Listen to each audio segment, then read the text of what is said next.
Before there was jazz, music was pretty lame. A bunch of dapper Dans got greased up and went out to the concert hall to listen to study music.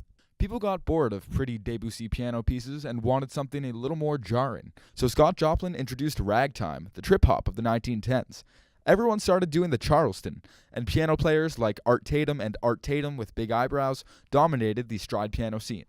The earliest known recording of jazz is actually by this milquetoast ragtime group called the Original Dixieland Jazz Band, because of racism. Benny Goodman was one of the first band leaders to integrate black and white musicians in their band, and he also made the clarinet look cool for about a week.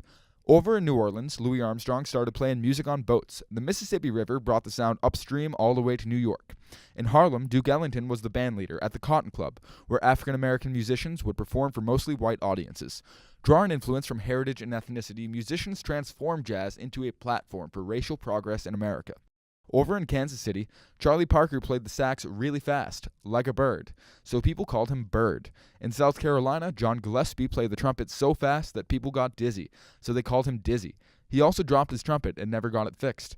Bird and Diz got together to make bebop music, a kind of music with a lot of B's and a lot of bops.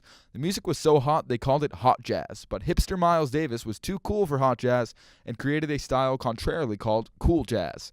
Some people say that his album Kind of Blue is the most important jazz album ever made, but these people obviously haven't listened to doo-bop, the peak of 90s rap.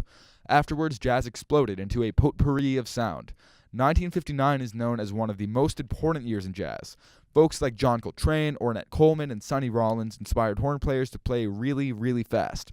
Folks like Bill Evans, McCoy Tyner, and Oscar Peterson popularized the piano trio because all other instruments are unnecessary. Years later, jazz took a bunch of weird turns with people like Chick Corea and Herbie Hancock. If you don't already know, jazz is largely improvised. It's like freestyle rapping, but with less words and more attitude.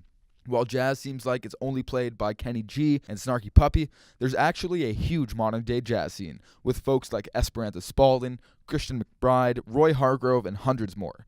Jazz music has influenced musicians from Kendrick Lamar to Rush. Its spirit is ingrained in the music we listen to today, and with 100 plus years of jazz history, there's something for everyone to enjoy.